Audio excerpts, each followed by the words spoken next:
Mishima, on the other hand, is the opposite. He has his whole life up to that point was filled with cowardice and avoiding action, but then he changes his life, he transforms himself, and his final action is defiance against the forces which he pits himself against. And I'm reminded of that old Greek phrase, which I probably say at every other podcast, but for whom the gods love die young, right? Sometimes in our youth, maybe the way that we end things, like you say, can mean so much more than all the things beforehand. Because I think the worst thing that you can do is remain inside and try to experience life vicariously through the blue screen, because that, I think, is the real path to not just solitude and unhappiness, but to a real sense of bitterness and cynicism, which frankly has no real part of youth. And as you said at the beginning, I mean, what distinguishes youth from old age? I think old age is when you give up on your ideals. And frankly, it's better to die than give up on those ideals. Salvete Legionaries, I am joined by a very special guest today. Many of you who are Twitter frogs and keep up with the Zeit on Twitter will be familiar with a certain account known as James Kirkpatrick. But of course, this individual has been part of the sphere for a very long time, a lot longer than us, and maybe we can sort of explore some of that as well. But welcome to the podcast, and if you could just briefly introduce yourself to the Legionaries. Sure. My name is Kevin DeAnna. I'm James Kirkpatrick on Twitter because that's what I was writing as when VDare.com was still active. I also wrote for American Renaissance for many years under the name of Gregory Hood, but I've been doxxed for a long time, and all the different pen names get kind of tiresome, so I just go by my real name, Kevin DeAnna, at this point. Absolutely. And, sort of the thing I wanted to talk about today is, it's almost like the dissident right. I mean, there's obviously a lot of different factions, but primarily I'd say the majority are sort of part of this rise of Christian nationalism. And it's interesting to see this actually resurgence of paganism, both, I think it's honestly stronger in America than Europe, but a lot of the people I collaborate with as well, I don't know if you're familiar with, he goes by The Ark or Heroic Ideal on YouTube. Mm-hmm. Yeah, we've done a lot of podcasts together. We've done podcasts on the idea of paganism obviously being more authentic to the conception of a European identity than Christianity. And of course, he did the foreword for pagan imperialism, which really, I mean, Nietzsche philosophized with a hammer, but Evola philosophizes with a hammer, paganism in opposition to Christianity. So I guess, my first question for you is, like, what does it mean to be pagan for you? Not necessarily in what pagan was, but pagan identity today in relation to the West. Sure. Well, like Evola, I mean, I discovered a very early edition of Pagan Imperialism when I was younger, but the book that really made the difference for me was a book called The Germanization of Early Medieval Christianity by James Russell. Now, James Russell actually is a believing Catholic, and it's not meant to be a pagan book. I was raised Catholic. I went to Catholic school for 9 years. I'm from North Jersey, so, it's in the blood. But one of the things that book taught me was that a lot of the things that I associated with the heroic ideals in Christianity, a lot of the things that really attracted to me to the Catholic Church, really did not come from Christianity. It came from paganism, but more broadly, European traditions, especially of the Germanic peoples. And so that got me thinking, this is my early 20s, why not just go straight to the source? Because just like everybody else, I think, I went through my trad phase of going to Latin Mass and reading the counter-Enlightenment philosophers and all these types of people, and I got a lot out of it. And I still, like Evola himself, at least Evola when he was older, I don't have any kind of contempt for Catholicism specifically or Christianity generally. But a lot of the things I think people are looking for in that don't come from the doctrine of the faith and don't come even from the traditions of the church, because those traditions came from someplace else. So to me, what being a pagan is it's living the actual traditions of your people and not just LARPing it, not just saying, well, how do we, I'm going to put on a tunic and wave a sword around or something like that. We don't live in those times. We don't live in the same climate. But what are the timeless truths that this thing tells us? And how do we live those things in the modern world? And obviously, as part of that, through faith, through chance, through whatever else, I got in contact with a group. I've been part of the Wolves of Vinland basically for 20 odd years now, and I'll be with them until the day I die. Absolutely. And just a quick question: is Jack Donovan still? I know he used to do a lot of No, no, no, collaboration with no, that. no. Not That's anymore. he's been gone for a long time, man. Gotcha, gotcha. And it's interesting that you bring up the church, and of course, in pagan imperialism, Evola is sort of he's sort of pushing forward the idea of an imperium that doesn't just have a separation, right? The duality of Catholicism he mentions, and of course, he brings up the sort of Ghibelline struggle between the Holy Roman Empire Right. and the papacy. And what I really like about what he writes about is the idea. I think he uses the term Pontifex Maximus, not necessarily exactly how the Romans used it, but essentially to illustrate the combination of a spiritual head with the actual political head, which I think Right. is really important. Yeah, I mean, what it actually means is the builder of bridges. And he talks a lot about this in Revolt Against the Modern World. In many ways, if you're reading Pagan Imperialism, then you look at Revolt Against the Modern World, you can see how Pagan Imperialism is a more, oh, how could one put this? Let's put it uncharitably. It's more of a unhinged draft of Revolt Against the Modern World. He's younger, he's more throwing haymakers left and right. He has a scheme, in the context of the time, he's basically trying to get Mussolini to more or less abandon Catholicism and reinvent Roman paganism, which politically is not the most plausible thing. But, when you're young and idealistic, you think anything's possible. And one of the things he says in Pagan Imperialism, and then presents a more careful case later on in Revolt and then in his later writings, is he says the thing with Catholicism is that it was an unsatisfactory compromise. If you look at the early doctrines of Christianity, clearly the disciples believed that the world was coming to an end and coming soon. In the Gospels, Christ says, there are some among you who will not taste death until the Son of Man comes again in his glory. Well, obviously that didn't happen right away. So then you have to reinterpret the whole faith in terms of, well, it's not just this apocalyptic thing that's happening in a couple years. We have to learn how to actually live as Christians and be in a society and actually continue forward, unless we want this whole thing to collapse after one generation. And through Greek philosophy, through some of the traditions they picked up from the Romans, this transition away from what was essentially a Jewish sect, ethnically and in terms of belief, to essentially a Greek sect and a Gentile sect. The faith changed critically from what was originally taught, and then it changed again when it spread to the Northern Europeans and became a much more world accepting, militant, I mean, some might even say masculine or warlike faith. And this then was what was passed down to us as traditional Christianity, hierarchical Christianity. When we look at the Gothic cathedrals, when we think of the Crusades, when we think of the Knights, when we think of the warrior bishops that existed in areas like during the Reconquista, this is the tradition it comes from. And there comes a point where if you look in the real history of the faith, and specifically after the Protestant Reformation, people say, well, we need to get back to the basics of what Christianity was at the beginning. But if you do that, you actually strip away so many of the things that made Christendom at its height possible. And so what Evola is saying is that there's so much that is good in Catholic, and he's speaking as an Italian here.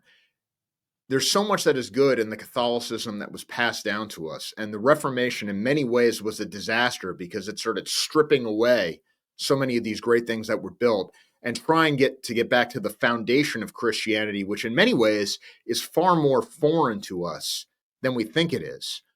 But what he's also saying is that Catholicism itself, and this is pre-Vatican II, this is the old school Catholicism where the Pope he's not pretending to be anything other than a crowned head of Europe. He has a military in a sense. It's very hierarchical and everything else. Even that Catholicism was an unsatisfactory compromise because on the one hand, you're this world-denying, egalitarian faith. And on the other hand, you're also the bedrock of the social order of old Europe, the source of legitimacy for kings and emperors. And all of Western history has basically been trying to play out that contradiction. And what he's saying essentially is that it's no longer possible. So what you have to, just to be coherent, what he was arguing is that you have to go back to paganism. Now, I think he changed his mind later in life. I think, like a lot of older people, he just thought certain things that he once thought were possible no longer were. He sort of made his peace with Catholicism toward the end.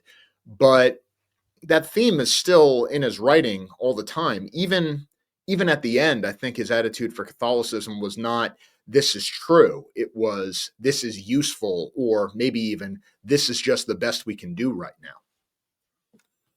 Yeah, absolutely. And it is quite telling. You're referring to the Protestant Reformation and the sort of universalism. I mean, Evola is literally citing that as the precursor to liberalism, and then if we read in a little further, we can obviously see it as a precursor to modern moral relativism. And it's no Where coincidence that Nietzsche, I believe it's Genealogy of Morals, he says that the Protestant Reformation was Judea's final nail in the hammer against Rome, and this sort of cosmic Rome versus Judea that he portrays. And in large part, what I believe it's what Nietzsche is saying is that when you have, actually it might have been Evola too, but when you have the Renaissance, it's really this return to that classicism, and I mean, they're still Catholic, they're still Christian, right? But they're returning to an older aesthetic in terms of moral valuations and a way of life. There is this sort of return to a more European character, and in a lot of ways, we can see that as the catalyst for the Protestant Reformation coming in. And like you say, Protestantism is a more authentic expression of what Christianity was in its inception. And I did a video recently with Uber Boyo, and we were talking about the universal moralism of the British Empire, for instance. And of course, they had their whole split as well. And one of the things I wanted to ask you about, in fact, just going back to this idea of the church authority and then the state. You mentioned, for example, he wanted Mussolini to return to that pagan character. And I don't know, have you watched the new? It's not exactly a biopic. I don't know what you call a show son of that's the about it. century, son of the Yeah, century. Yeah, yeah. yeah. Oh yeah. I thought it was really Unintentional. good. It's unintentional kino, as it often Oh is with yeah, these sorts of things, and it does do a good job. I think obviously they get a lot wrong, but I think it does do a good job of placing Mussolini in his time. But the thing with Mussolini, of course, I mean, especially if you're talking about his religious faith, I mean, there's a famous incident when in his socialist days where he's having a debate and he's debating a priest who is known to be sympathetic to socialism and the workers, but is obviously still a believer, and they're debating God. And Mussolini's debate tactic is to go up on the stage and very dramatically look toward the heavens and say, God, if you exist, strike me down. I, Benito Mussolini, defy you. And some people thought this was the stupidest thing they had ever seen. Some people thought it was great. But what it does suggest is that Mussolini was not really somebody who took this kind of thing very seriously, except insofar as it was politically useful. And so, from a political perspective, I think Evola was obviously being a little unrealistic in thinking that fascism was going to be this moral and spiritual revolution. I mean, that was his great critique of fascism, right? That's why he attacked it from the right. He said it was basically this halfway revolution. It didn't really it didn't really reform the state in the fundamental way that it needs to be. And that's sort of his critique of Catholicism, too. Catholicism in the modern age, it does preserve a certain remnant. It does preserve certain ideals. It does give you, I think, a healthier social order in some ways than modernism, say, or secularism. Certainly, even Evola would prefer the pre-Vatican II church to what exists now. But you sort of have to end up where you end up. I mean, premises ultimately get worked out to their logical conclusion, even if those conclusions are stupid or self-destructive. And to some extent, you can look at all these great traditions in medieval Christianity or some of the counter Enlightenment philosophers of the church and say, there's a lot of great stuff here to work with. And it's like, yeah, but at some point, people are going to read their Bibles. And at some point, people are actually going to live out the faith, like the actual words of the faith, not, a tradition that some 19th century monk said, which says you're allowed to be a fascist or a monarchist or something like that. And once you start doing that, you basically end up where you are now.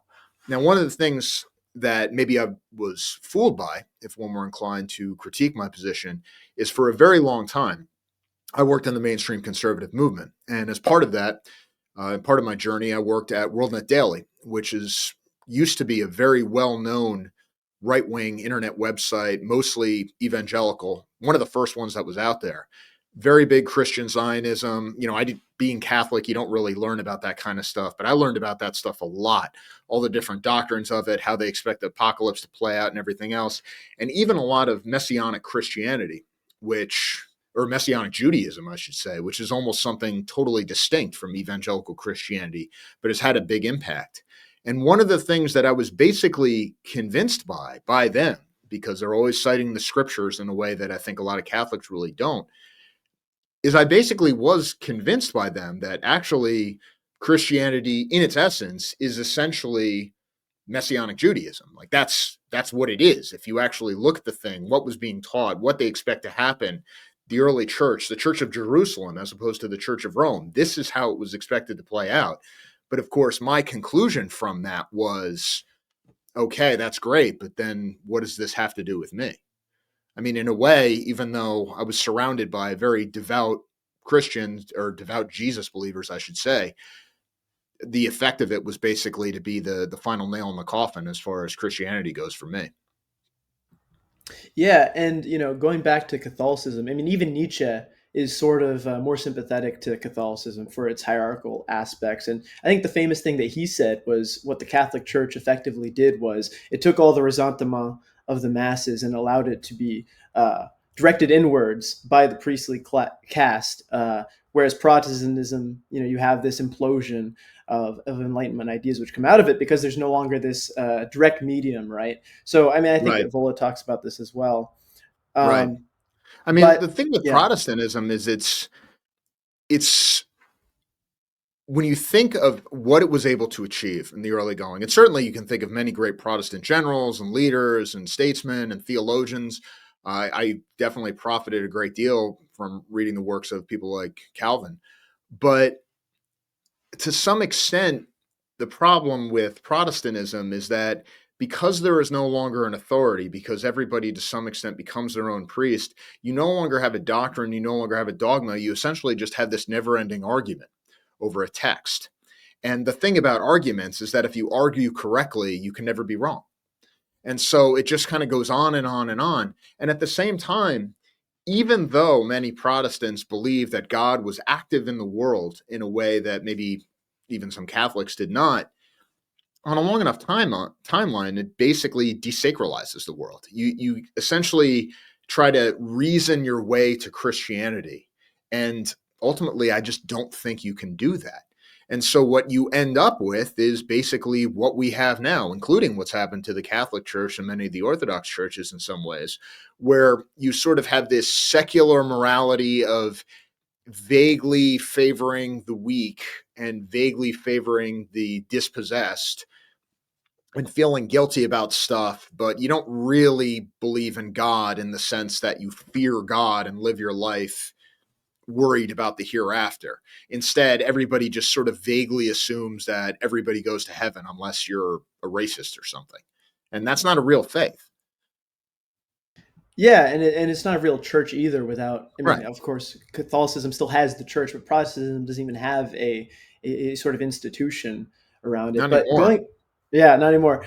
But one thing that you said that kind of sort of got me thinking about is that Evola is there's obviously an ascetic aspect to Evola's philosophy, but it's a lot more of an active aesthetic Right. expression of religiosity, which I think is also in large part his critique of Christianity. And something that you made me think about just now is that because you have a holy text, right, a completely a divine word of God, it's not like Evola pulling from all these different pagan faiths. I mean, he was pulling from the Vedic scriptures. He was pulling from probably the theogony. He was pulling from the long and arguably the most strong European church of paganism was the Roman, the sort of Roman faith, which was much more codified than the Greeks and the other European peoples. But he's pulling from a large array of different, let's say, disciplines or so on and so forth. But in Christianity, by having that divine word,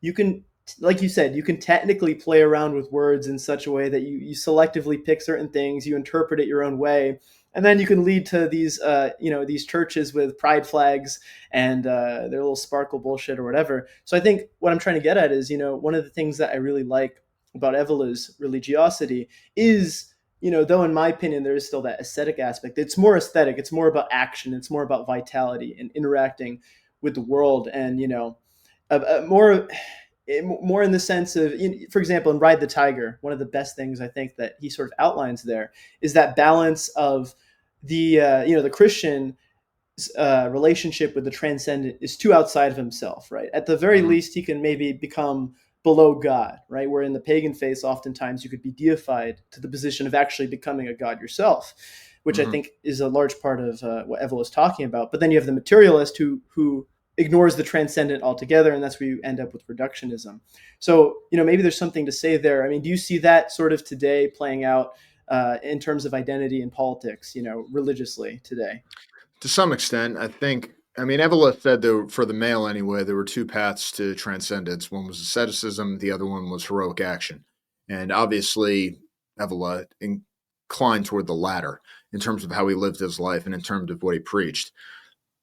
One of the things that he talks about in terms of spirituality, especially when he's drawing the distinction between the Ghibellines, which is to say the Holy Roman Empire, and the idea of an empire that is sacred but acting in this world, and the church, the Guelphs, the idea of a source of legitimacy that really only acts in the other world and has sort of a moderating influence in this world where you work through it, but it doesn't actually do anything itself.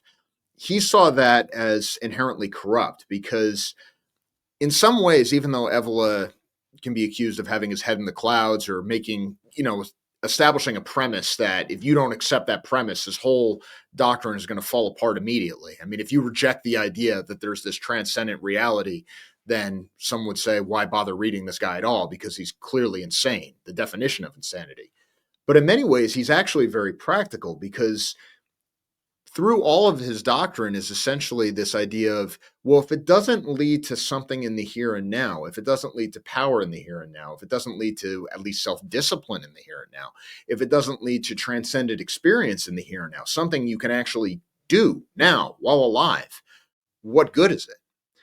And one of the things that I think we see in politics now is this sort of combination of materialistic cynicism and spiritual nihilism.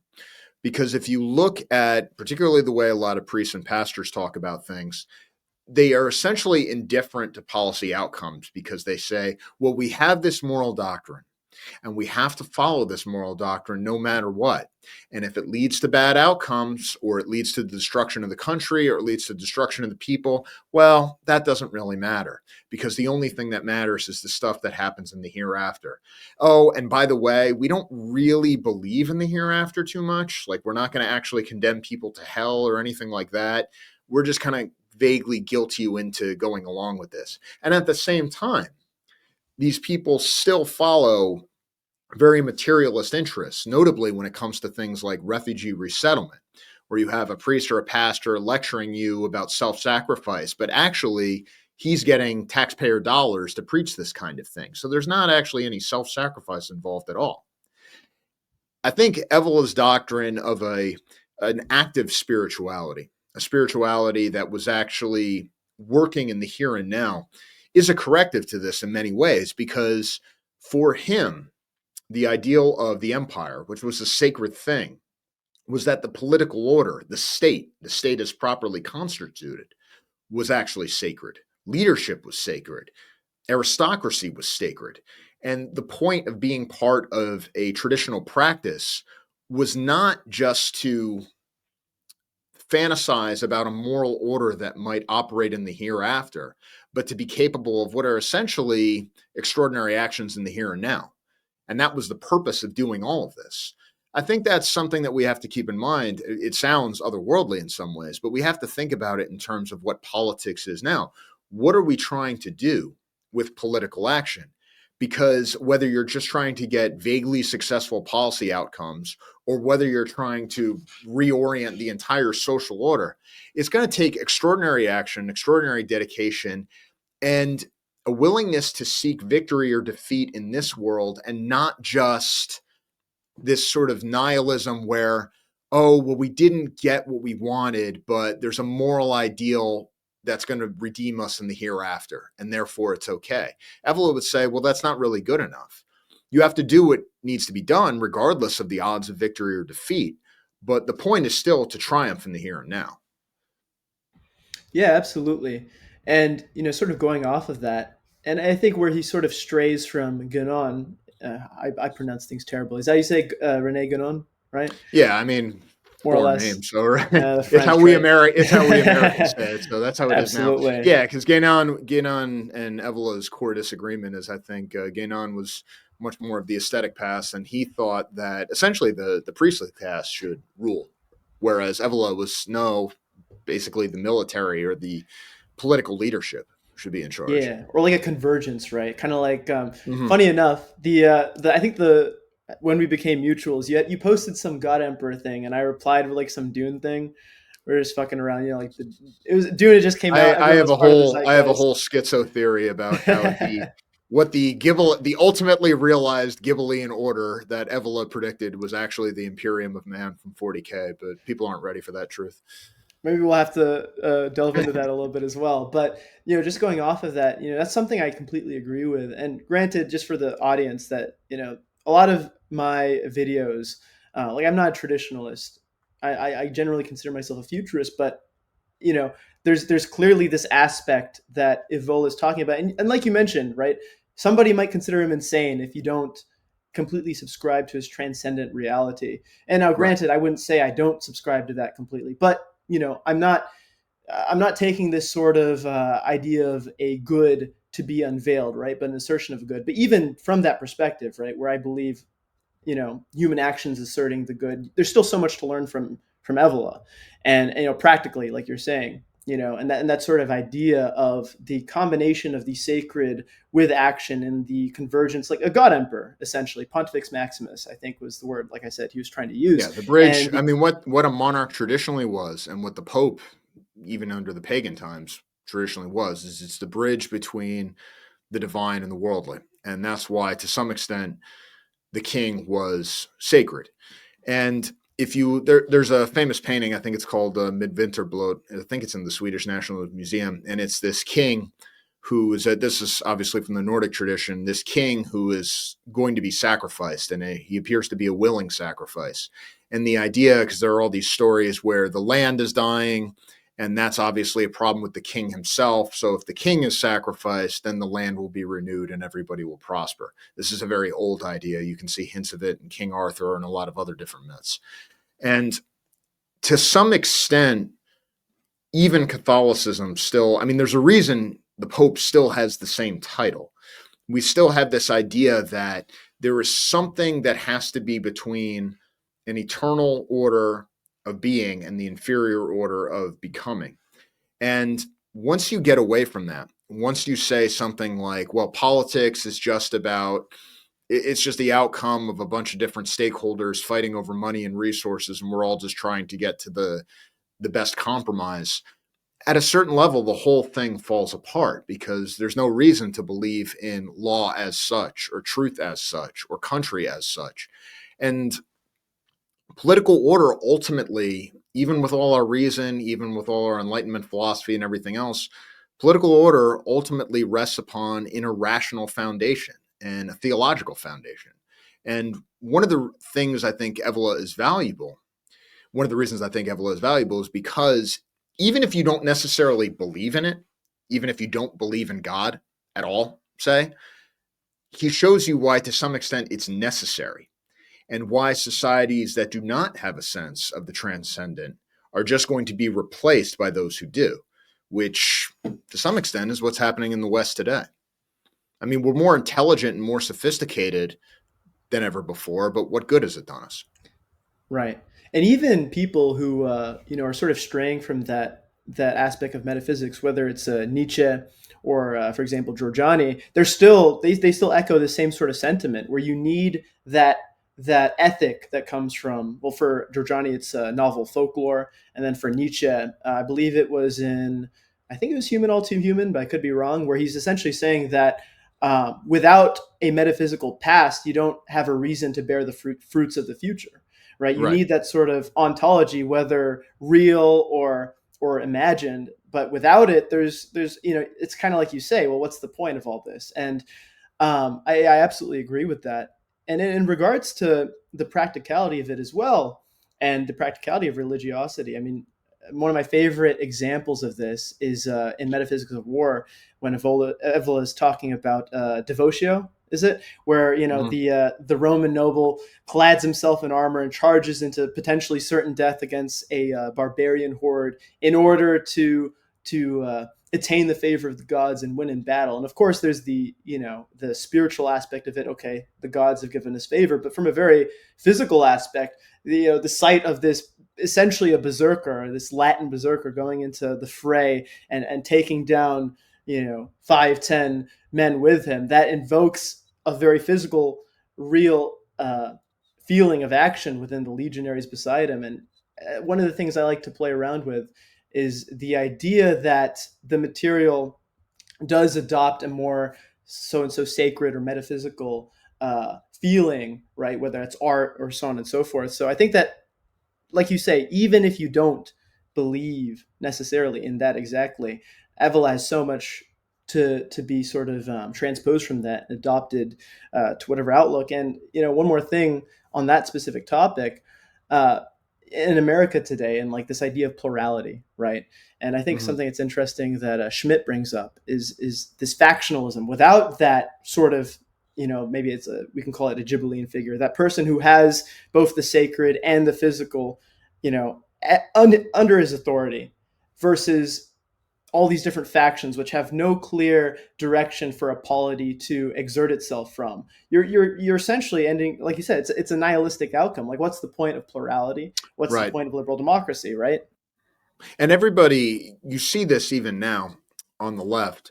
Nobody actually takes the ideals of liberal democracy seriously because you still see these fallbacks where, if you're critiquing Donald Trump, say, how are you going to do it? You're going to say, well, he's dividing us. He's pitting people against each other. He's dividing communities. And the underlying premise of all of this is that there is a kind of spiritual and political unity of the people or the community. And if we just get rid of these bad actors like Donald Trump or right wingers or whatever else, then we're all going to spontaneously become one. And of course, this has never happened, but this is still how every single political argument has been structured for what, 200 years since the French Revolution or whatever it is? I mean, even the founders, when you read after the country was established, when you read, Jefferson arguing with Hamilton or something like that, it's incredible how naive they sound because nobody had ever dealt with this before. They simply assume that these divisions that exist have to be the result of bad actors or have to be the result of secret plots by monarchists or foreign interests or whatever else, because clearly we all should share the same interest. Clearly, the people, are a unity in and of themselves. And what we've learned at this point, of course, is that that is not true. And in fact, there's really no such thing as the people. At best, maybe you have different peoples. And what unites a people, usually, unfortunately, is shared unity against an external enemy. And so, really, you're not going to get any unity unless you're binding people together to fight somebody else. But all of our politics still operates under the presumption that division by itself is a bad thing or somehow unnatural, when in reality, that is the only way democracy can work. And this is, I think, one of the great critiques of democracy. Democracy has to reduce a people to a collection of squabbling interests. It has to lead to entropy. It has to lead to short sighted actions. It has to lead to eventual destruction. There's no other way the system can possibly work. And that's why, going back to what? Plato, everybody knew that eventually democracy ends with a single person or a single faction taking over and essentially smashing everybody down and creating a new unity out of all these squabbling parts. And you better hope that you're part of that new unity. And even off of that, I mean, the fall of Athens was directly due to democracy. If you think about it, during the was it the Second Peloponnesian War, they exiled both Pericles and Alcibiades because of their threat to the democracy as these sort of triumphant avant-garde figures. And what does Alcibiades do? He goes with the The Spartans, and what person. happens? Yeah. and then the Persians, right? And Yeah. and then what happens? Athens falls as a direct result of their clinging to democracy. It's this old paradox, right? That to retain a democracy, you have to be fundamentally undemocratic. So either the people, by popular sovereignty, you end up with a Caesarian figure, and of course democracy ends, or you directly, which is what's happening today in America, you directly, hinder autocracy through autocracy. So of course that's the big paradox. But you know, it's interesting because a lot of people that I have conversations with, like normies, for instance, right? They'll cite Mm. Scandinavia, or they'll cite a country like Japan, and they'll be like, wow, people there, there's a lot of socialization, the healthcare, whatever. And I say, okay, well, what's the common denominator there? You need less laws when custom, right, Right. dictates, and And where people where even do cite that less now. I mean, how often, I mean, I'm a million years old now, but when I was in yeah. college, people used to cite European countries all the time as the model to follow for social democracy. People don't do that anymore. Why? Because Europe is diverse. And so, frankly, they're not really a model to follow anymore. All these great institutions and all these great programs that they set up suddenly don't work anymore. And even Japan, I don't know if you saw this yesterday, but they're supposedly starting down the road to importing mass Indian immigration. So I think their social system probably isn't long for this world either.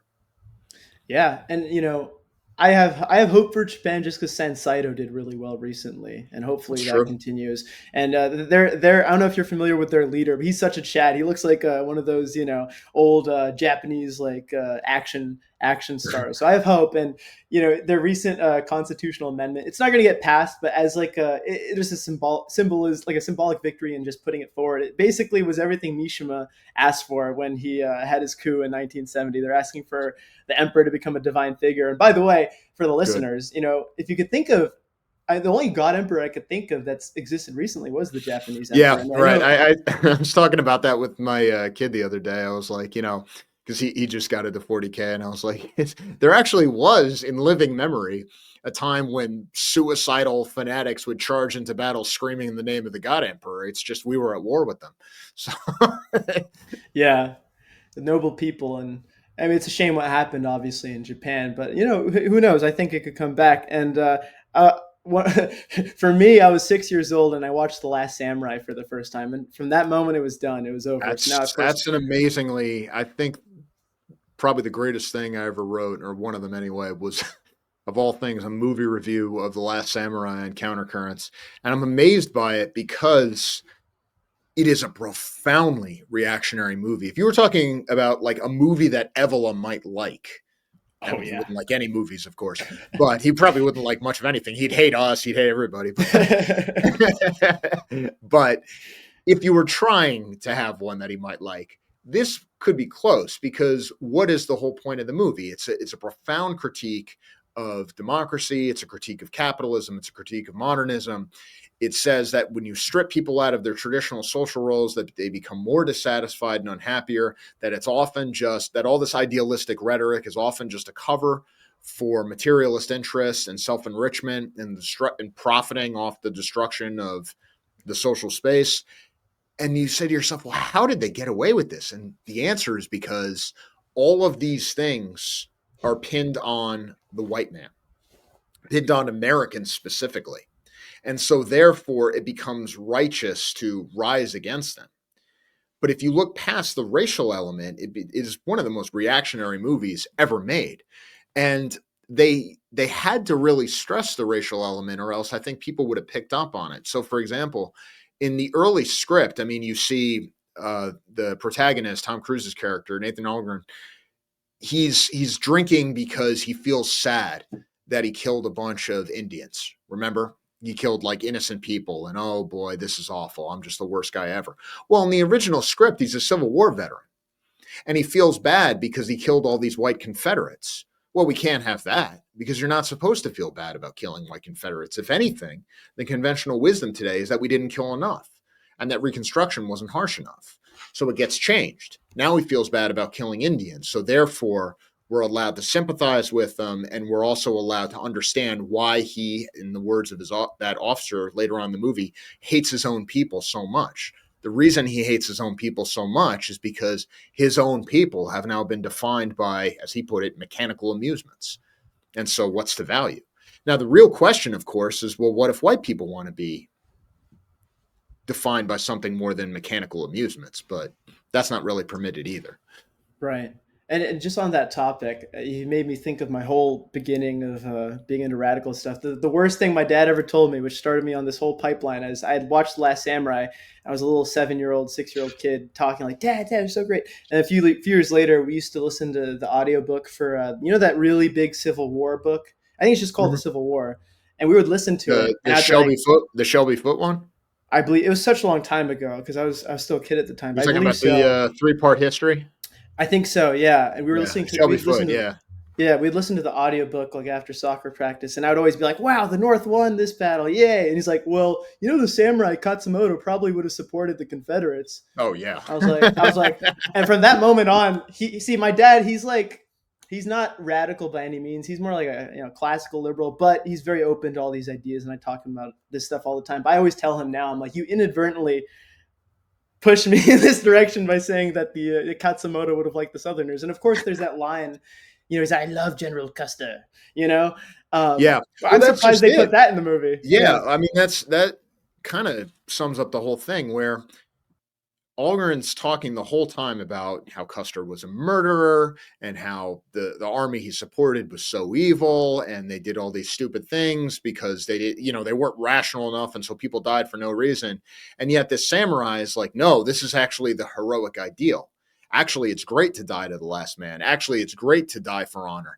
And why does the protagonist suddenly sympathize with that? Because it's being put into the mouth of a non-white. Now it's okay. I mean, the whole uprising, that whole last battle, the outcome is never in doubt. I mean, at some level, it is just pointless butchery. At some level, it is just people dying for no reason, at least no rational reason. But now he's convinced himself it's actually a good thing to die for honor, to die for an ideal. Whereas when it came to his own country and his own people, it is a bad thing to do these things. And this sort of doublethink when it comes to tradition and race is common throughout our entire culture. I mean, to use the most obvious example, and I hate to do like right-wing slop, but it's sort of unavoidable. I mean, think of the way a liberal white woman is just filled with shrieking hatred against Christianity, which is just not even a threat to anybody at this point. I mean, they barely believe in their own doctrine, but will fall all over themselves and probably eventually convert to something which is far more restrictive, like Islam. I mean, you see this over and over and over again. Yeah, it's this lack of self-awareness. And I think, I kind of fall into the Katsumoto boat in terms of how people perceive me because obviously, I'm a HEPA. So I'm allowed to say certain things that other people are not. And, so my whole life would be faced with a lot of, kind of like you're portraying with this, the white liberal woman, right? With all this Mhm. self-guilt. And I would always be like so astonished by why. And recently I was on a school trip and I told this story a few podcasts ago in my one with Uber Boy as well, but I'll tell it again. We were in Luxembourg, and of course, it's terrible. I don't know if you've been to Luxembourg City, the capital. I've At been to night, Luxembourg. yeah, well, you don't have it's not, you're not missing much, but like at night there, it's Really? this That's all. unfortunate. But Luxembourg, you wouldn't expect it's this tiny little country, and at night, I saw like maybe 10% of the people there were European. The rest Right. were not just were they from Africa, but they weren't working. They were just Right. some of them were Of prostitutes, course. some of them were Yeah. selling drugs.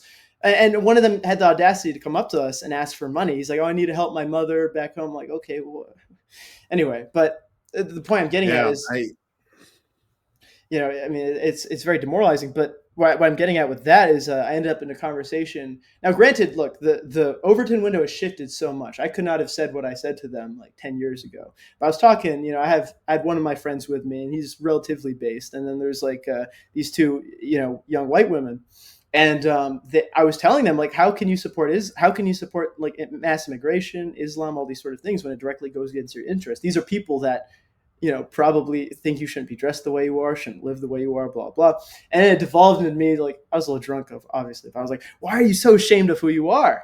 And that's just it. And you know, why can't you have this? Because even in Last Samurai, when Nathan Algren goes up to the emperor, he doesn't ask the question when he's asking about the Indians, the Native Americans. He doesn't ask like, oh, how are they slaughtered, blah blah. He asked them about their bravery. He was not focused Right. on the victimization. He was focused on the heroic aspects because even though obviously it's very cringe when a lot of Native Americans do the whole stolen land bit. But these were a noble people in a lot of Right. ways Right. at one time, Which is why and they we were named the not weapon victims. system after him. Right. Which is why Right. it's good. We have helicopters called Apaches and things like that.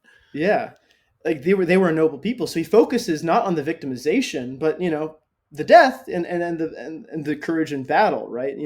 A peer not peer adversaries, but in the sense that like warrior to warrior. It's not like, oh, these poor people slaughtered or whatever. It was like, oh, tell me about the bravery of the red man, and to have this idea of dying for honor, which I think something I've talked about.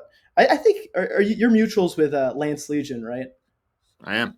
Yeah, him and I are good friends. He comes on my podcast a lot, and one of the first conversations we ever had was on the sort of Anglophonic mercantile aspect of the American identity, and how it's very separate from this transcendent element, and how this idea of Custer's death being glorious to Katsumoto, or for example, in the real history with Seigo Takamori, who Katsumoto was based on, it was Yeah. 500 men against 20,000.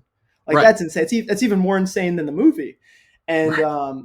there's a story in Runaway Horses, Yukio Mishima, called the League of the Divine Wind, and there's these 200 guys with swords who go out against like thousands of Imperial troops. And they know they're going to die, and they're just getting slaughtered, and they all kill Right. themselves. Literally, it's 10 minutes of just talking about how every single person committed seppuku, and you think to yourself, like, what the heck? This is crazy. But then you like take a step back, you're like, wow, this is very like to have that much passion for something, and like, why can't Right.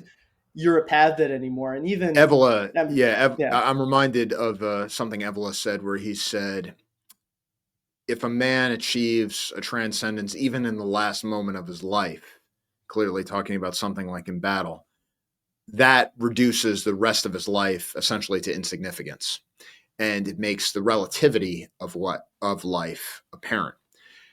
There are certain moments, I think, in all of our lives. I mean, unless you've just never had struggle, never had romance, never had passion, never had tragedy, there are certain moments in your life that, even if you're just like bourgeois, like the birth of your son, something like that, that are always going to stick with you. And it's like something's going on in your head, like, I will remember this moment, until I die. But 99% of what you do, you're basically just on autopilot. And at a certain level, that 1% of life outweighs the other 99%.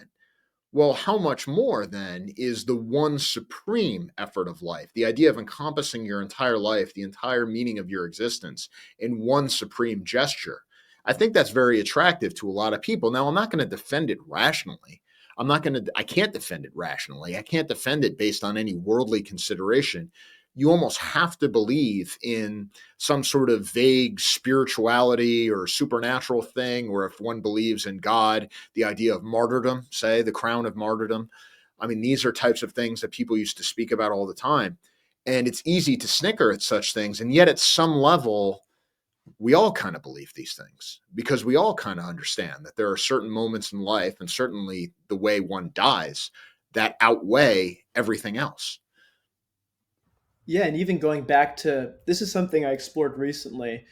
So most of my college, so I was in the military for 5 years in college now, so I'm a little older than everybody. But most of my college has been kind of slop. But this, for some reason, this semester I've had some great classes, and one class we're going over a story of Icarus, and I did some research, and the currently accepted story of Icarus comes from Ovid in like around 50 to 0 BC. So it's after the post-Socratic sort of shift into Platonist philosophy and Aesopian fables, morality. But I was looking at the equivalent story in the Nordic epics, and then sort of guessing what the story might have been out earlier, and it probably wasn't a story of warning. It probably was a story of risking everything for that moment of the sublime. Maybe even before he fell down, but he's at the very top. He could see the whole world. Who gets to do that? And Right. going off of that specifically, and this idea of the moment before death, I think one of the best ways to sort of paraphrase this or put it in contention is you look at the life of Ernst Jünger versus Yukio Mishima. By all Right. accounts, Jünger was much more of a Chad than Mishima. Jünger was the man who went into battle. He got the Portland merit. He suffered countless injuries. He survived death, astronomical odds, right? You read Storm of Steel, you're like, how the hell did he survive? And then you look at Mishima, who was a coward at first, and he avoided the war. He faked tuberculosis to not go to war. And you think Jünger is the ultimate Chad. And then at the end of his life, what does Jünger do? He converts to Catholicism. He writes Humasil. I don't know how to pronounce it, but he goes into he kind of goes back to all the things he rejected, because once you get old, obviously, maybe you cope a little bit. That's the one thing about Evola. He never coped, right? He was austere till the end, and everyone recognizes that. Now, Mishima, on the other hand, is the opposite. He has his whole life up to that point was filled with cowardice and avoiding action, but then he changes his life, he transforms himself, and his final action is defiance against the forces which he pits himself against. And I'm reminded of that old Greek phrase, which I probably say it every other podcast, but for whom the gods love die young, right? Sometimes in our youth, maybe the way that we end things, like you say, can mean so much more than all the things beforehand. While people like Jünger and to a lesser degree Heidegger they go back to Catholicism at the end of their lives. Someone like Mishima, because especially, and I'm droning on a little bit, especially in Sea of Fertility. No, it's an important point. Yeah, and have you read Sea of Fertility by any chance? No, I have not. Tetralogy.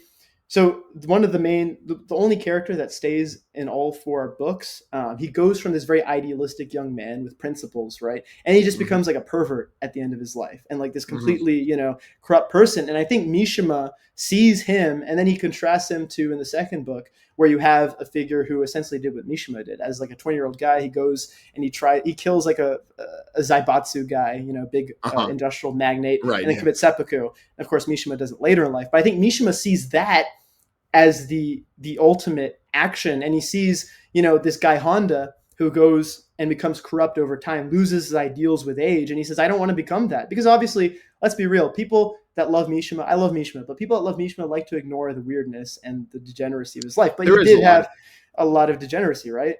Right. And you can't deny that. But I mean, not to whatever, but I mean, the obvious elephant in the room is the closet homosexuality, which a lot of people have accused him of. Precisely. And to me, it's like he saw the corrupt aspects of his character, of his life, and he said, okay, I could just get worse and worse and worse with age, or I can turn my life into a line of poetry written in a splash of blood. That's what everyone likes to say from the biopic. Yeah, and he does it, right? And really living one's life as a work of art, or alternatively creating art to a certain extent, is the only way to overcome this sort of corruption that we all recognize in our own characters to one form or another. Maybe not quite the problem Mishima was facing, but everybody has things about themselves they would rather change. Regarding, and this is one of the things where, to make a partial defense, to get back to how we started with Christianity, if you look at somebody like, say, Tchaikovsky, the composer, incredible artist, incredible stuff, we all listen to his thing, unquestionably gay. If you look at the letters he wrote, the opinions he expressed, he was gay. You have to ask yourself, is the only reason, not the only reason, but is one of the reasons he was able to do what he did because he was in a culture that sort of forced him to sublimate these things into creating works of beauty? Or if he was actually liberated and actually given more freedom, would he be just another stupid degenerate? And that's something that I think about a lot looking at the culture today, because when you look at some of the great men of history, even a military leader like Frederick the Great, I mean, some of these same issues are taking place there. I mean, his father essentially beat the snot out of him and executed his friend in front of him and basically forced him into a mode of life that he wanted no part of. But it's because he did those things he was able to accomplish so much. If he was actually given freedom, if he was allowed to become who he was supposed to be, if given total autonomy, he probably would not be worth remembering. And as a matter of fact, he'd probably just be an embarrassment. And when you look around at our culture now, I think one of the tragedies that we have, especially with the loss of Christianity, and this is why Nietzsche himself said, even if you critique it, you miss it when it's gone, because it's like the sun isn't there anymore. When people are left to their own devices, it seems that they always choose the easiest road, the most corrupt road, the most degenerate road, that we actually cannot improve ourselves unless we're essentially beaten and scared and whipped into being a better version of ourselves, or believing in something that we really have no rational reason to believe in. And that's why I think Evola is interesting, because he's one of the only people who looked into the abyss and didn't come up with a cope.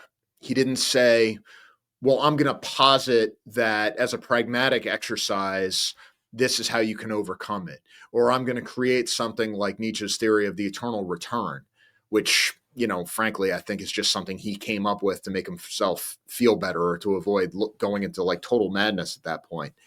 He essentially said, no, I'm going to take as a premise that all these things the ancients believed in really existed and have a real reality. And I'm going to live my life going forward with that. I guess I'm too decadent and modern to just fully accept that, and maybe an American especially can't fully accept it because we're too modernist and mercantile and cynical and calculating. Evola certainly hated our guts and was probably right to do so. But I think that really is the only way to go forward. I mean, you essentially have to live within a mythos or your entire life just becomes meaningless. And that's also Yeah. why, to go back to one of the first things you asked about paganism and whatever else. I mean, for me, I know there are some people out there who, it can be, I guess, a form of choose your own adventure where you just come up with something and tell yourself you believe in it and everything else. But for myself, and I don't want to yell at anybody or start a fight, but I think it's pretty important to actually be part of a group and submit yourself to the discipline of a group to some extent, because otherwise you're always going to tell yourself that what the gods or whatever want you to do is just what you want to do anyway. You actually need somebody imposing something on you and making you do stuff you don't want to do so you can become better. I mean, when you were in the military, when you were in training, they didn't just let you wake up whenever you wanted. You had to do these things. And it's because you did those things, you became better. Yeah, absolutely. And something that sometimes I miss the, what do you call it? The structure of authority, Oh because yeah. I I think a mean, lot of guys who get out of the military are like that. They really miss it. And they spend the rest of their life kind of looking for that again. yeah, I almost went back to the reserves, but the way I saw it is, I'm really trying to, like, with the YouTube stuff, and because I do want to be part of this sphere without the oversight of like, because I was doing like these podcasts when I was still in, and I had a top secret security clearance. I was in military intelligence. I don't know how the hell I didn't get in trouble, but Oh yeah. I like, know I I know don't a want to. lot of people who have gotten busted for like stuff that's just like nothing. I mean, they were Yeah, part of a discussion group and they get like drummed out of the military. I mean, it's bad in there. Even under Trump, people don't understand that. it's a I mean, you lot could be better a though get. than Lloyd. Oh yeah, yeah, Yeah, yeah, Lloyd Austin was 100%. terrible. Yeah, I mean, I Jeez. knew a couple people who got drummed out for over vaccine stuff, or they were in the wrong Facebook group 5 years before. I mean, like just really over the top stuff. Yeah, and with that in mind, sort of going back to that. For example, I had this theater class, and I had this like non-binary TA, and she was just the rudest person ever for no reason. Because that's another thing, without, like, what you're talking about, without that hierarchy, people just assume that they're entitled to some sort of authority, which I hate. In the Right. military, it's like, at the very least, there's still this, like, okay, we both did the same bullshit, we both have to go through the same bullshit. Like, now, granted, I had some bad leaders. Obviously, I was in the Marine Corps. I had some bad leaders, but I still have that more modem of respect. Shared suffering, whatever, all that bullshit. But uh, definitely miss it to an extent, because now in college, right? There's no there's nothing, right? It's just, it's Yeah. open. Freedom can be dizzying. That's what Kierkegaard said, right? And it is kind of like, and that's not Yeah. to say that I can't deal with freedom, but then, maybe that's where Nietzsche comes in, and I got to transvalue a little bit of the college life. But, going off of what you're saying, one thing that I completely agree with is you're mentioning people with that degeneracy having to hold it in. I think nothing can exemplify that better than modern feminism, and how much more interesting women actually were 100 years. Like, look at, where's the next 100. Margarita Sarfati?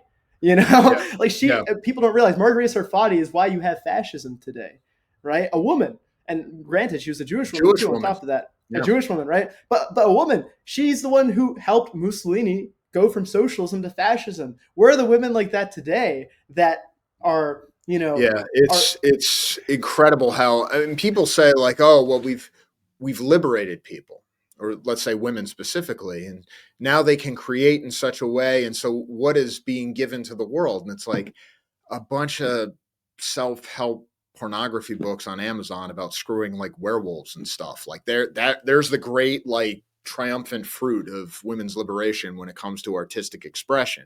Now, obviously, there are some exceptions, but I think the exceptions are exceptions precisely because they reject that entire worldview. I mean, we are more liberated than ever in some ways, and yet what is being generated is worse than ever. Yeah. And one has to be reminded of what the ancients knew, which is basically that the percentage of natural slaves in any given society probably doesn't change. Mm. Yeah.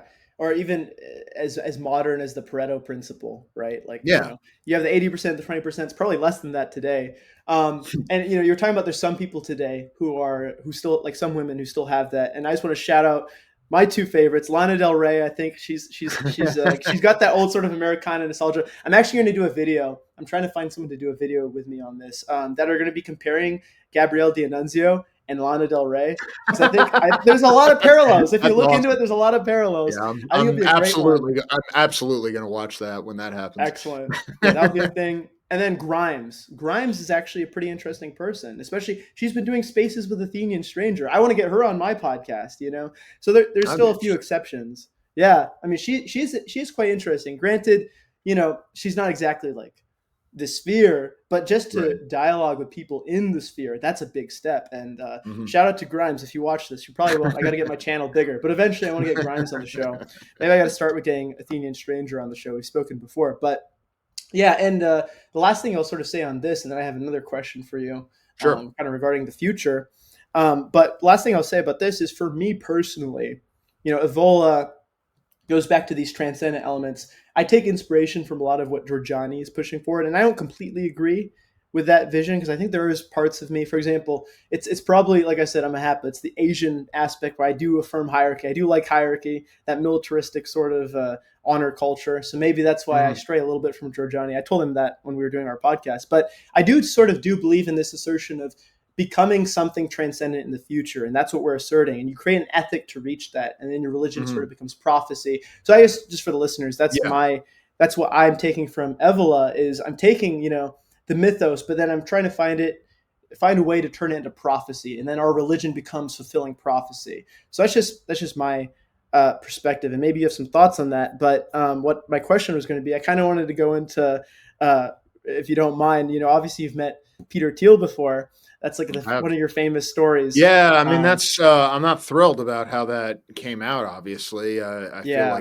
I feel like I betrayed a trust, but I don't. To this day, I'm not even quite sure how that came out. I don't think I was so stupid as to mention it to somebody.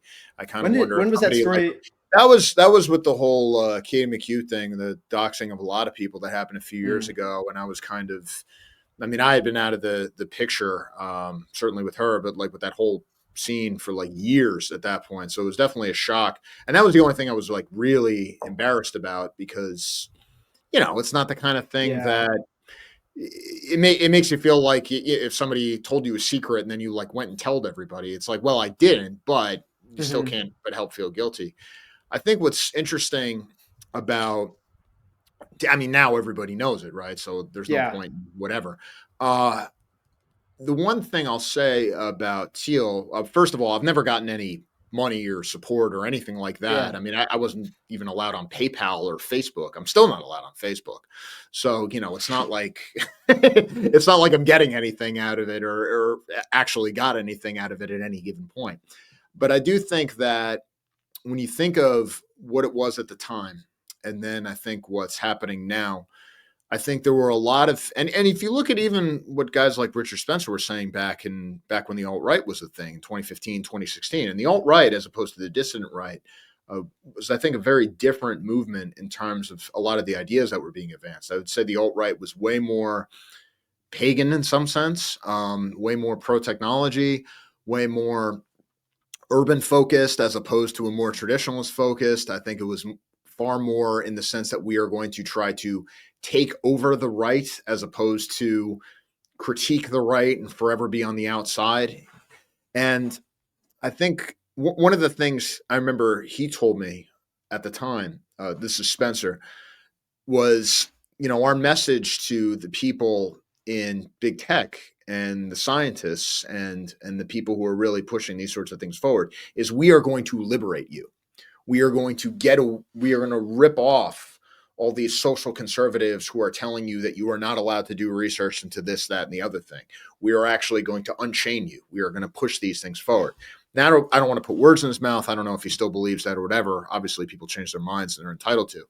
But with somebody like Peter Thiel, when the alt-right was a thing, you can see why somebody like that would be interested in these ideas. And I think he and a lot of others, I think, were wondering if this was a real thing and sort of worth exploring, or if not supporting, at least like keeping tabs on. And then, of course, it just kind of exploded spectacularly in 2017 and everything else. And I think a lot of people who might have been interested were just sort of like, all right, I'm not touching this ever again. And what you have now is essentially, insofar as there is like a sphere that's being backed by these people. And again, if there is, I'm not part of it. So I don't even know if there is such a thing or if that's just internet gossip. But if it is its own thing, I think it's because these people have learned, people who have some money, who have some substance, who are elites in some sense. I think they no longer trust something coming up from the bottom. I think they've sort of believed that we need to actually control it from the top down and push it that way. Now, I don't know if we are going to see, I mean, a lot of people will say like, well, J.D. Vance is sort of a creature of Thiel, and certainly Thiel backed him with donations. He backed other candidates who did not win. And Vance was obviously the bet that paid off. But if you look at Vance, if you look at the ideas that he promotes, certainly his image, certainly his background, certainly some of the things he talks about, certainly his political base, and especially when you're talking about bringing industrial jobs back to America and everything else, it doesn't quite vibe with what you would think of as sort of Silicon Valley neo-reactionary type thought, you know? And I think that insofar as those types of movements and those types of figures are really going to be pushing things forward, I'm not sure it's even going to be happening in America. I think they're going to want America to stay on a certain track, but I'd be looking to places like Dubai and Saudi Arabia and places where they have a bit more freedom of action to be pushing the political projects that go outside liberal democracy. I mean, certainly with AI, one of the things, and I think Nick Fuentes said this, and I agree with him on this, I think the powers that be are really counting on AI to like solve all of our problems, that they really do have no other answers. These people aren't stupid. They see what's happening with demographics. They understand that Western countries are importing populations that can't take care of themselves, that are they're not just going to be unemployed, they're unemployable, that we're importing millions of people who are essentially just negative biomass. What are you going to do with these people? And I think that AI is sort of what everybody is just sort of betting on. But that strikes me as a very uncertain bet, particularly because even with stuff like math and technology or objective questions, you can't rely on AI to get anything done. And yet people seem to be relying on it more and more all the time. I think that economically and socially, the future is going to be far more troubled than our elites may be counting on. And they may think they have the answers, but I'm not so sure that they do. It's interesting. I kind of, for example, what Giorgiani has said on this topic is he thinks it's the opposite. He thinks the elites are actually trying to hinder the growth of AI. Of course, he has like some very, well, dare I say, extravagant theories, of course, regarding who actually has power. But I do see some of this. I mean, for example, with Thiel, and I think what people don't realize is how much Thiel has been influenced by Nick Land, and that is very Yeah, scary yeah, I think because so. Land's I mean, ideas are scary. I don't, I have to confess, and I just say this as an aside, and Yeah. maybe it's just because I haven't looked into it enough. I got nothing against Thiel. I don't understand like the Oh no, hatred yeah, of yeah. him, I'm with you except there. insofar. The only thing that ever made me think like, wait a minute, and like start thinking this is a real threat is when you saw the CEO of Palantir say we were responsible for stopping the far right in Europe. Mm. when they were saying that our technology stopped terrorist attacks. What he was saying was that our technology stopped terrorist attacks, and that would have led to the triumph of the far right in Europe or something like that. Clearly, okay, like we see how the game is being played here. We understand what's happening. But at the same time, he might have been saying that to sort of justify to a liberal reporter why something like Palantir should be allowed to exist. I think the real question with somebody like Peter Thiel and even Elon Musk and a lot of these other figures is that they're clearly flirting with, or maybe even believing in, ideas that are incompatible with the post-war consensus. That doesn't necessarily mean that they support the same things we believe. And it's certainly, but I think the real problem is that the structure that allows them to maintain their power and their money is also not compatible necessarily with a lot of the things that we want. It may be naive to think that you're going to get any kind of because if you look at what the vision of Silicon Valley really is at this point, maybe not 20 years ago, but certainly at this point, it's essentially like a global India, right? I mean, Yeah. it's essentially low wage workers putting out AI slop, and everybody's more or less in a certain place in the global economy. And your main role is probably to make money for other people by getting addicted to a mobile game or something like Mm. that. And that's just the purpose of life. And that's not very inspiring. Now, I'm not saying Musk is like that or Thiel or any of these guys, Sure. but if I had to summarize like the entire Silicon Valley mindset at this point, I'd say, yeah, that's pretty much it. And at this point, it strikes me as far more likely to be used for enslavement than liberation. And the black pill and the white pill there. I wrote, I did sort of experimental book, but I put out a book called Promethean Dreams, and it sort of explores this future where most things are reduced to simulation, because this is already happening. You look at Elon Musk is posting this AI girlfriend shit, AI porn, VR porn. Like, this is going to Yeah, trap I most of mean, humanity. yeah, 100%, 100%. I mean, I Hmm. don't think people fully. I'm sure you and I agree on this. I don't think people fully understand how thoroughly cooked Oh yeah, most people are going to be by AI. I over ninety nine mean, percent. yeah, I mean, you're going to see people complain about like OnlyFans or something like that. I Oh, mean, so much worse. OnlyFans is going to be nothing compared to what Yeah, AI does. I mean, you're going to have people this is already happening. yeah, This is and for already women too. It's happening. not just for men. It's women are getting hooked on this. Yeah, people are getting tattoos of the chatbot's name on themselves and killing themselves and having full scale relationships and emotional affairs, if such a thing is even possible. I mean, you're going to see more and more of this, and at a certain point, you have to ask yourself. I mean, to some extent, this is why you go back to ancient philosophy and maybe even mystical philosophy, somebody like Evola, because you start to understand that most people are not really sentient Oh no, I in the way completely that we agree. Yeah. understand it. Like the fundamental premise of liberal democracy, that we all are possessed of a certain amount of reason, and we can all kind of look at what's going on and sort of figure out the best way to serve our interests. That is just not true. That Yeah. is not that makes sense maybe when you're in 1750 and everybody is Christian or post-Christian and everybody's a property owning white male, but that is Hmm. not the world we live in now. And one of the things Evola said is, I'm paraphrasing a bit here, but he said something along the lines of, today the personality is not a given, it's a goal, essentially. That most people really do not have even a personality or a character, that it really is just sort of a question of input output. And certainly, I think, in the last show, you said you saw the last episode of Identity Politics. What I did mostly was scream about how much I hate journalists, which is true.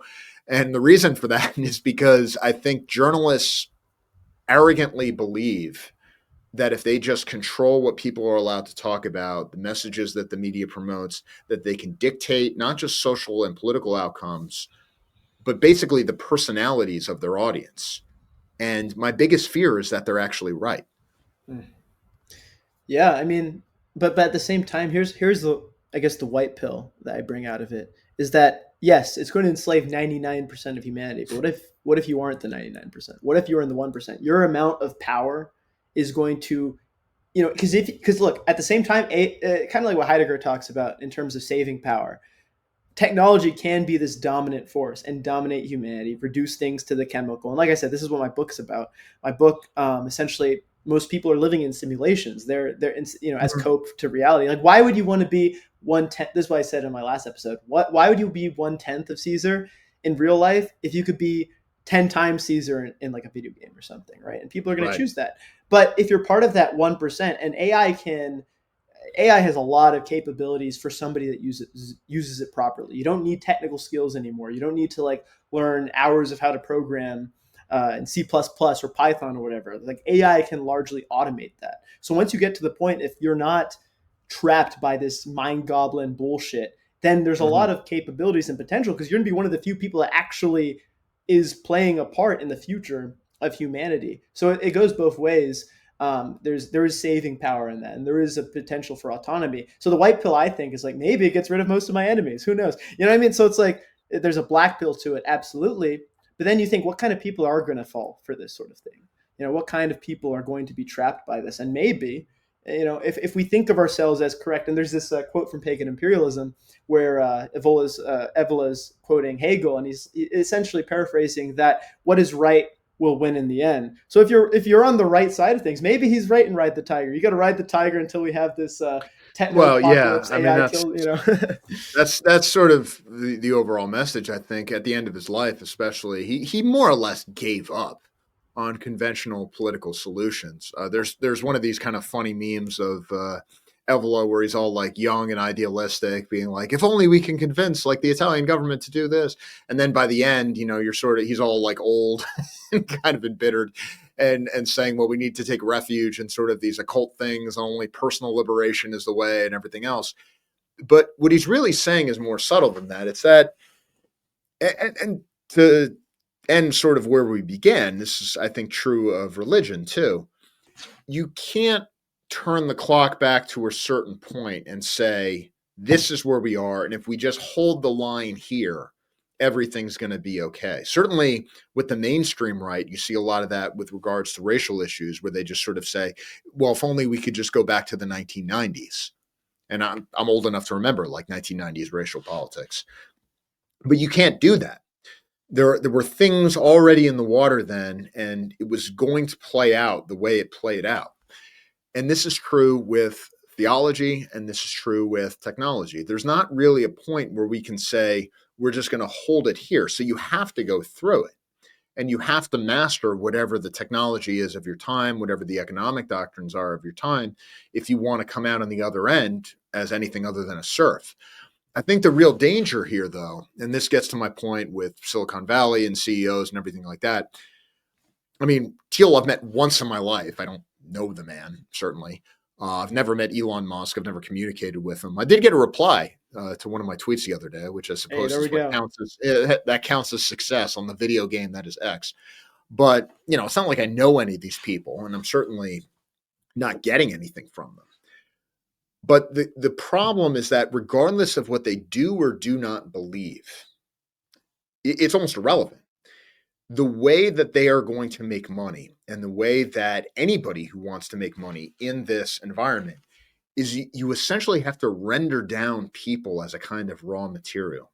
You have to reduce them to inputs in what is now openly called the addiction economy. And this is true of sports gambling. This is true of OnlyFans, and then presumably what the AI replacement is going to be. This is true of things that you and I might enjoy, like, say, video games. I mean, at a certain level, that's part of the same thing. This is true of just about everything, where if you can force people to to seek meaning in something that really does not have any meaning, that is how you fuel your ascent through their descent. And this is true in politics too. I mean, this is why democracy inevitably leads to not just entropy, but really a citizenry that is less attractive and less capable and less intelligent than what existed even a generation before. I think the question that's really before all of us is there any way to succeed in modern society that doesn't come at the expense of everybody else, not just in the sense of like, oh, they give you money, but like you're actually making them worse people with what you're turning out. because that just wasn't true of capitalists like 100 years ago. I mean, if you're bringing farmers, electricity or better water supplies or better tools, like you're fueling human ascent, like things are actually getting better. I just don't think that's true now anymore. And even though technology is improving in some ways, when we think of like the real truly great leaps forward, it seems like we haven't even had one for a very long time. Yeah. I mean, And I that's think something Thiel himself talks about. Yeah, actually, Lance and I were talking about this last week in regards to Heidegger's view of technology and how we were saying, okay, there's the Skynet Matrix sort of fear, but maybe the true techno domination isn't artificial intelligence replacing us; it's us using technology in such a way that there becomes no necessity for progress anymore. Because you could imagine, let's say everybody, for example, is hooked on these simulations. Well, what's the point anymore? Right. So I Right. mean, that's another thing Heidegger sort of alludes to is maybe the domination of technology isn't necessarily because he does allude to this, the Skynet Terminator type bullshit, but it's also just ourselves and how we use technology in such a way. But like you said, we can't go back to the past. That's why I like things like I know you're big on Warhammer, so for you, I guess that's sort of like it's almost futurist in a way, but still having that sort of reverent, Yeah, I mean, transcendent quality. if you were talking about archaeofuturism, I mean, Sure. that's about as close to it as possible. And the thing is, too, I mean, I'm actually not joking with the whole like this is actually the Ghibelline ideal and everything else. To some extent, I think it's a common saying on X now where it's everybody in their heart knows that 40K is real. We're just taking sides.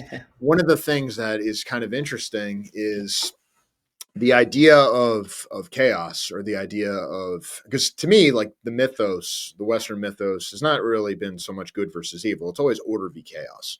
And it's always like a pantheon of gods establishes some kind of an order. They hold the line for a while, and then there's some kind of a Ragnarok or an end disaster, and everything falls apart.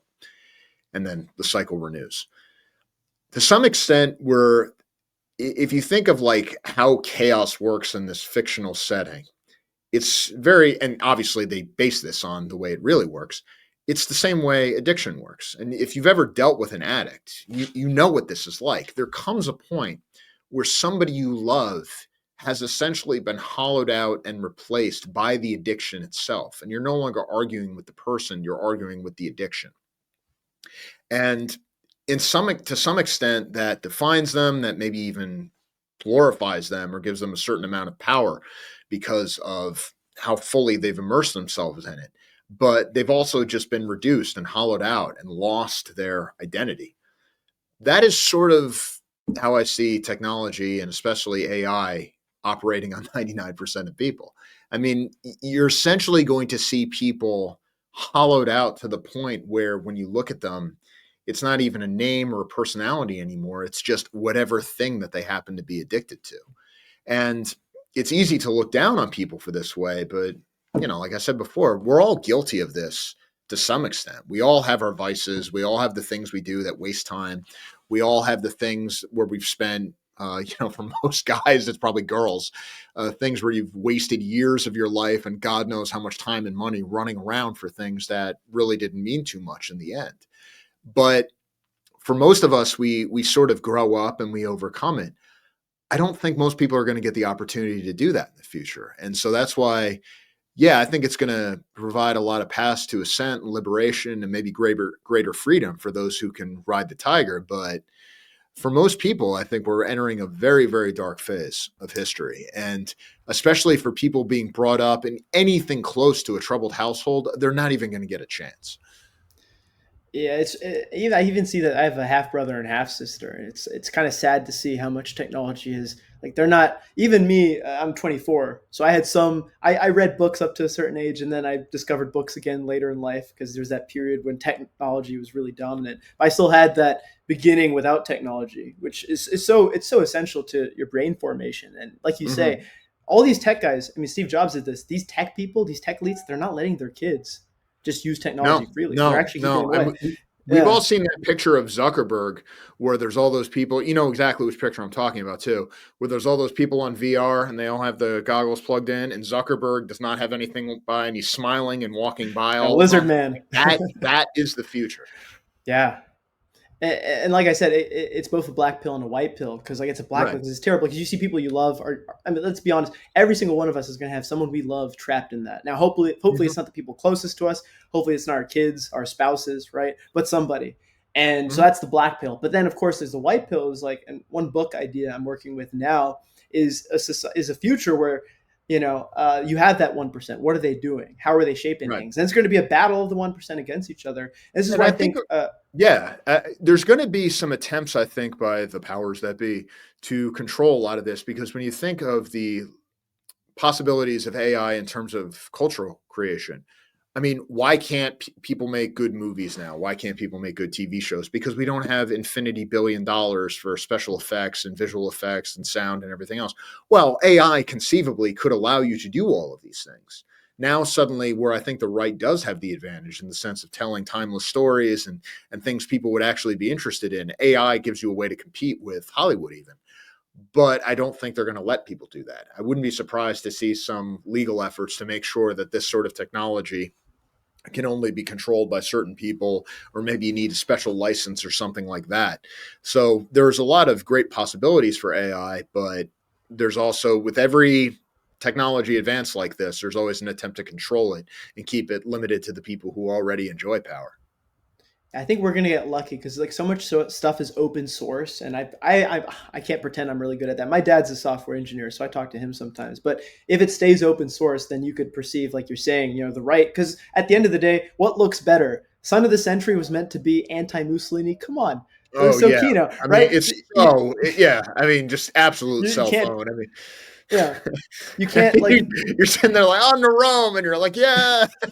Dude, I went to Rome recently. I was there like a month and a half ago, and I went to the Casa Pound bookstore there. And I'm like looking at their aesthetics and stuff, and I'm thinking of that compared to like an average bookstore. I'm like, how could you not? Like their bookstore is, I don't know if you've been there. Their bookstore is essentially Dissident Right Wet Dream. There's like Mishima, Yep. Marinetti, Hmm. D'Annunzio, Hmm. Codriano. It's so perfect.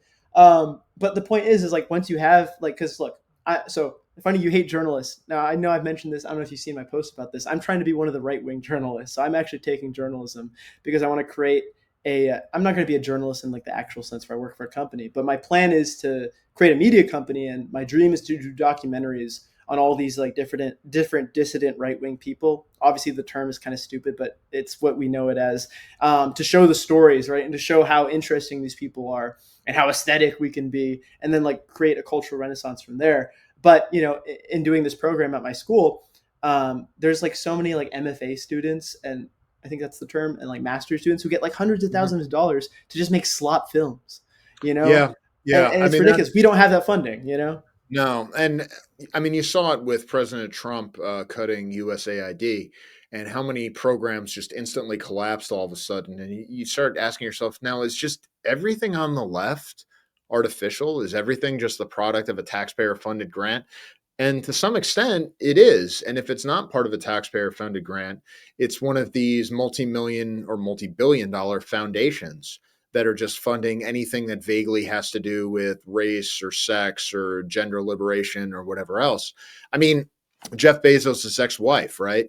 Mackenzie Bezos, or whatever her name is now, gave some stupid amount of money to fund all these kinds of like liberal projects. And you're like, well, what does that really mean? It's probably not going to have a huge amount of political change right away. But when you think of all the documentaries, all the movies, all the narratives that get put forward in academia, as well as in media, these sorts of things have a real impact. And you just don't see that on the right. I think Yarvin made a rather colorful post where he said right wing billionaires are N words because they're too cheap. They don't throw these things forward. But largely that's Or it's Kanye because West. yeah, right. The the the foundation of the right in the Anglosphere is fundamentally flawed because if you are a classical liberal and you're all about making money, then once you get yours, you pull up the ladder behind you and that's it. I mean, you this goes back to what we were talking about where you have to have a foundation in faith and some kind of a faith or some idea of the transcendent or God or whatever. Because if you don't have that, there's no reason to invest in these kinds of things. There's no reason to look at anything other than how do you maximize your economic output. And at best, politics becomes sort of a defensive action where you try to keep the socialists away from the gates of your mansion so you don't lose all your stuff. But if you're trying to actually have a mission and you're actually trying to move history in a certain direction, which is something that I think the left has and the right does not, you really can't get away from something like God. You really can't get away from something like myth. You can't get away from something like being a part of a group defined by oaths and honor, because how else are you going to carry forward? As an individual and as a rational, calculating individual, you certainly can't do it.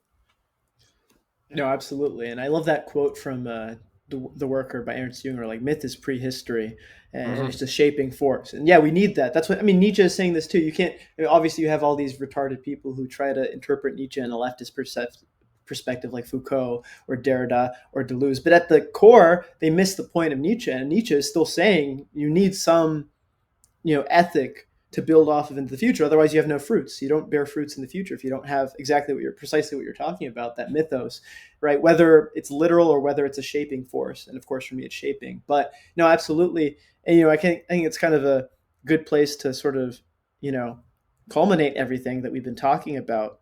Is that the reason we brought up this AI thing is now, like, imagine with AI we can create that art, we can create that those efforts for a cultural renaissance to espouse these ideals, because you know in a strange way you do see some sort of, like there's a platonic ideal of like the perfect body or like beauty and whatever, and there almost is an objective quality to these things Right, that the right has and the left does not, on right, a very basic level, like fitness, right? Like that's right. just something you can't overcome. There's no way, like, even like you think all these leftist guys are like, they want to be with a fat woman. Not really. They might get guilt tripped into it, but at the end of the day they still know Yeah, in their heart of hearts. nobody's a relativist when it comes to things like sex. I mean, Right. nobody's actually attracted to something they find unattractive. I mean, that's where a lot of the illusions go out the window.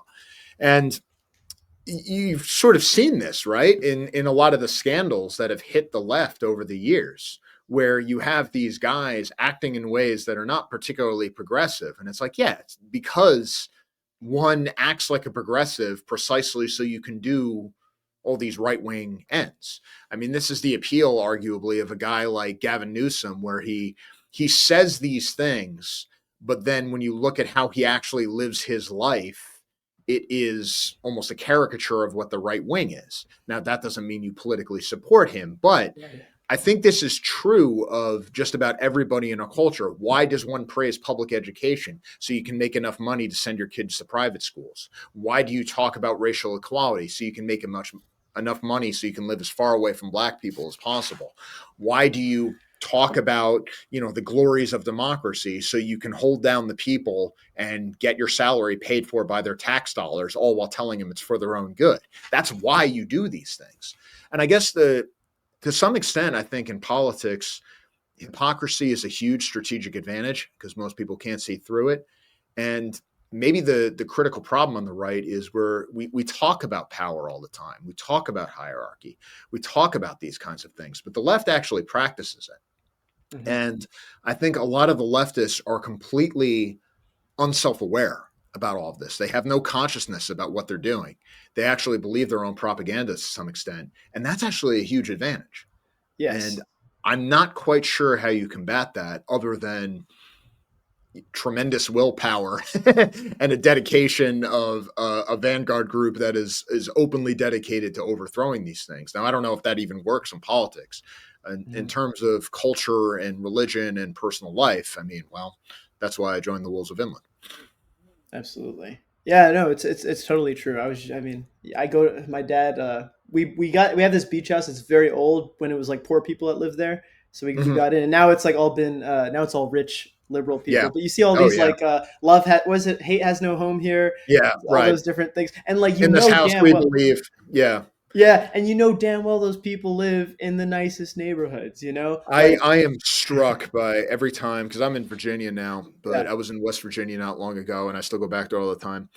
And when you're driving through some of the not like Arlington, but like the more rural-ish areas of northern-ish Virginia, like before you're going into West Virginia, like the wine country, basically, Hmm. Virginia wine country. I mean, we're talking estates, we're talking mansions, we're talking what is clearly some of the most beautiful land in the country. And during the 2024 election, there was not a single Trump sign, not one. And I was looking hard. Yeah. Everything was just completely over the top. Kamala Harris, Tim Walz nonsense. And these are people who, I mean, you're going into these stores, you're going into the towns. There are no non-white people. They're just not there. These are people who are overwhelmingly wealthy. These are people who are practically a caricature of what white privilege is supposed to represent. And I think it's because they are those things that they so enthusiastically support liberal candidates, and they'll never connect the dots. Yeah. No, that's 100% true. I live in, I guess arguably the deep South now. I'm from California originally, and obviously the population here is predominantly black, but also at the same time you see a lot more Trump signs, a lot more Confederate flags. Because obviously this is real life. This isn't fake Yeah, life. right. This isn't like people that are completely sheltered. So yeah, I mean I see that completely. But like you said, this is also the strength. When people can't see clearly, honestly, self awareness is probably one of the most fundamental aspects to the true exertion of power, right? Being Mm-hmm. aware of what you have, being aware of what you stand for, and like ultimately, this is going to be to their detriment and to their decline. And maybe that's the white pill out of this, but Yeah. yeah, no, I think that kind of ties everything. And is there any sort of like final message you have to sort of encapsulate this this our assertion into the zeitgeist, I guess, from this conversation? Yeah. I would say a couple things. I'll try to make it real brief. First of all, I don't want what I'm saying to be taken as an attack on Christianity itself. I would actually there are worse things in life if you're feeling lost or don't know what to do. There are worse things than going to church and following a spiritual path. That's probably the most authentic thing you can do. And even if it doesn't stop there, that's where it starts. So I'd encourage people to do that. For people who want to understand where I'm coming from in terms of spirituality, in terms of paganism, I wouldn't just read Evola. I would actually read the James Russell book I referred to earlier, The Germanization of Early Medieval Christianity. And I think you'll understand a little bit better what I'm talking about when I say what we think of as traditional Christianity is not really all that Christian. And so, if those are the things that attract you to the faith, maybe you should start looking to where those things actually come from, as opposed to trying to rediscover what true Christianity is, because the answer to that question might upset you. And the final thing is that I do think it's important to be part of a group. And I don't mean necessarily a political group. I'm not going to discourage people from doing that. But as somebody who, was in the original alt-right and is involved with a million different things, look, let's face it, when you're in a political group, you're going to be dealing with bad actors sometimes, you're going to be dealing with opposition, you're going to be dealing with government infiltration sometimes. And there are a whole lot of obstacles that, look, if that's how you're going to live your life, then do it. But maybe you don't want to do that when you're 18 years old. Maybe you want to think about it a little bit before you throw yourself into it fully. But I don't think there's really a downside to throwing yourself into a group of people who are going to hold you accountable physically, mentally, spiritually, in terms of making you be the best version of yourself. I'd encourage people to look into my friend Paul Wagner in Operation Werewolf, who has like a whole program on how he does these kinds of things. We've got some events coming up in the next few months. So if people want to meet me or whatever else, they can come to that. But also, you see active clubs all around the country forming now, people training in boxing, jiu-jitsu, martial arts. They go by different names. Some are political, some are not, as far as I know. I would strongly encourage people to get involved in one of those things, because I think the worst thing that you can do is remain inside and try to experience life vicariously through the blue screen, because that, I think, is the real path to not just solitude and unhappiness, but to a real sense of bitterness and cynicism, which frankly has no real part of youth. And as you said at the beginning, I mean, what distinguishes youth from old age? I think old age is when you give up on your ideals. And frankly, it's better to die than give up on those ideals. Precisely. So for the legionaries out there, look into these things, look into getting involved in real life. Even if you just have to join a gym, like honestly, you make friends at the gym. Or MMA. MMA is a great thing. The best friends I've made, besides the military, have been through mixed martial arts, because it's that same sort of camaraderie, shared suffering, exertion, right, of force. So but yeah, living the active life is absolutely necessary. Maybe I'll have to, once I become a good writer, I'll form my own Tatenokai society, just like Mishima, and we'll do this thing where we storm the White House for Baron Trump. We'll be, Emperor Baron, you must defer. What could go wrong? Nothing. Yeah. At 45, well, I'll do at 35. A little bit younger than Mishima. There you go. Too long. I'm just kidding, but no, absolutely. But well, thanks for coming on the show. Hopefully we can. Thank you for having me on sometime. I have a question. Absolutely. Is that Napoleon in the back? Yeah, that is Excellent. Napoleon in the back. Yeah, you RT'd my Napoleon post, so I was happy. Absolutely, about that. I love Napoleon, and also for the legionaries, seize your destiny like Napoleon did. Remember, Napoleon did not wait for the Pope to crown him. He was almost like a Ghibelline figure. He snatched the crown from the Pope and placed it upon his own head. So there's gotta be something in that. There's some symbolism to that, right? So absolutely, that's a very beautiful thing. But thanks for joining, and thank you, legionaries, for watching. New thing I'm saying at the end of the shows is, if you watch this far, the Roman eagle will be delivered to you via a drone, and be a part of the Legion. But Ave Nova Roma, and as always, this is the Warrior Philosopher, building foundations of the Warrior Philosophy, and we'll see you next time.